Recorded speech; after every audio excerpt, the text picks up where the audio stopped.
And this is how clean the nut slot should look when you finally get that nut out. So that nut was scored all the way around with a hot razor knife before I heated it up and extracted it. Just covering my tracks. If you do it right, it should look like the guitar's never been touched. So before you go anywhere near the frets with the file, you need to get the lay of the neck right. You've got to adjust the truss rod. I've checked this.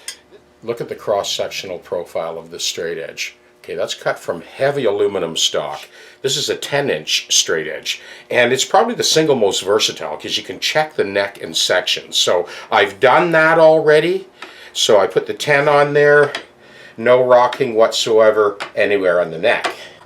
But as I make my way down, so there's a 4-inch. Okay, there's a hint of a high spot there, not on this side, just on the base side. So there's our 2.5-inch straight edge. Okay, there's definitely a spot there. There's a spot here, another spot here. None of those showed up with the longer straight edge. We know there are multiple spots along the length of this neck, and everybody knows if you want to get the action where you'd like it to be, the neck along the trajectory of the string path needs to be as close to laser level as possible. So I'm going to mask this off, breeze over these frets ultra lightly, and you'll see all the high spots light up. But the point I'm trying to make here is you just don't go willy-nilly at a guitar with a file. And that's why we've had guys with these $135,000 CNC machines order TechDecks. A team of engineers and a CNC machine is not the solution. I constantly correct what those CNC machines miss. They might get it right, but if the technician doesn't know enough about the truss rod, lay of the neck, relieving the neck of the string tension, what kind of strings are going to be used, the list goes on and on and on.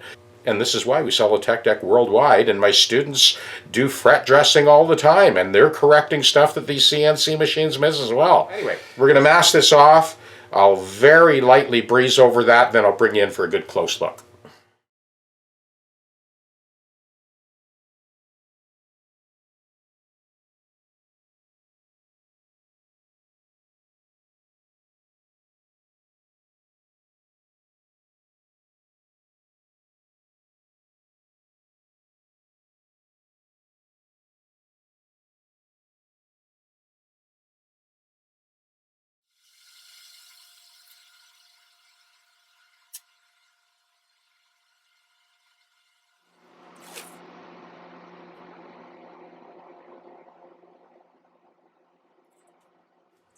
In order to cover your tracks and make sure that these maple necks, you get through the whole job, and when you're done, it should be undetectable that the guitar was even touched, you need to encase the frets in masking tape. So I'm going along the edge here because I'm going to be buffing with compound, and that white maple gets black in a hurry if you don't take all these precautions. So the only thing exposed are the crowns of the frets. You can see all of the spots that I marked along the length of this neck. Those crowns all lit up and were squared off a little bit on all those high spots that I marked. Didn't take a lot. It's just that there was multiple places all over the neck that needed to be just grazed ever so slightly. So now we'll bring it to the next stage, get rid of those tooling marks, and buff it to a mirror shine. So you can see clearly that a maple fret dress is a lot more work. I mean, just the masking alone adds a tremendous amount of time to the job, but it's got to be done if you're going to do it right. The fellow that I was talking to from California at the NAMM show, at that time, which a couple of years ago, they were charging $265 US for a fret dress on one of these CNC machines. It's obvious why they're going to charge that kind of money. They've got $125,000 tied up in the actual machine, and then the real estate to house it, and they got to make that money back somehow. Okay, so on with the job.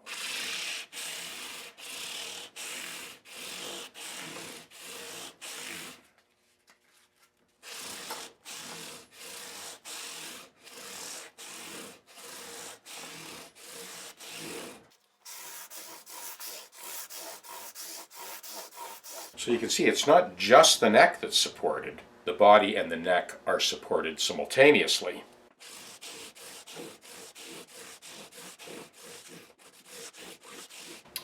Jeff Rice from In-Town Guitar Repair in Atlanta, Georgia, mentioned recently in some correspondence that the old shot bag method that he used to use, and lots of people do, he said that's a thing of the past since he's had his tech that fretwork especially is how our customers are flipping the purchase price in a couple of days and never looking back. Okay, that's our 600 grit. We got rid of all the edginess, all the sharp ends are taken care of. Now we're ready to buff. And that's why we went to this extent, to completely mask off the maple so that when we do this final buff, you're not getting black smudge marks all over the clean white maple. So right along the edge, the only thing exposed is the actual crown of the frets.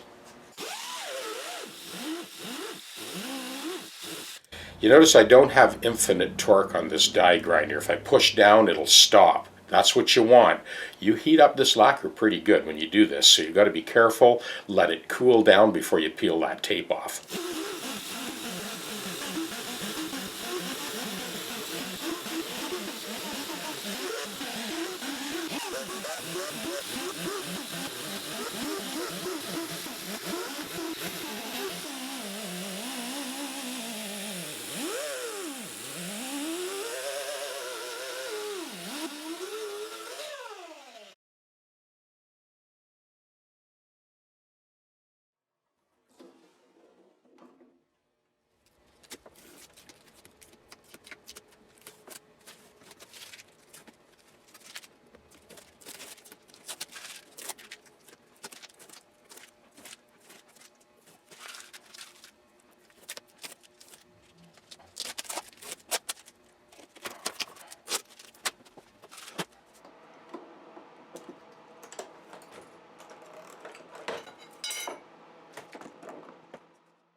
Okay, I've got my nut blank fit. Of course, it's a lot trickier with the Strat because the actual curvature of the fingerboard for the ledge, but also the curvature of the slot itself underneath blank. So a little bit more geometry going on here with the Strat. This is going to be set up for 9 to 46 strings at concert pitch.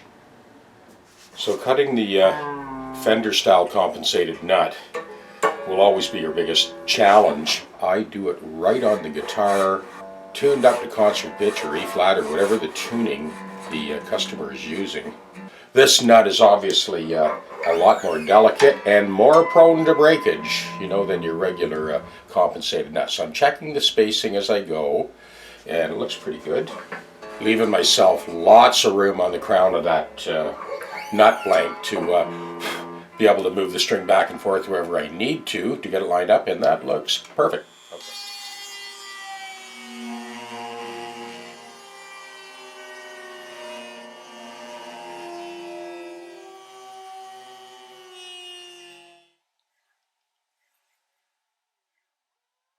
So this is where we have to be uber careful with the Fender style nut. They are so fragile and so easy to break at this point.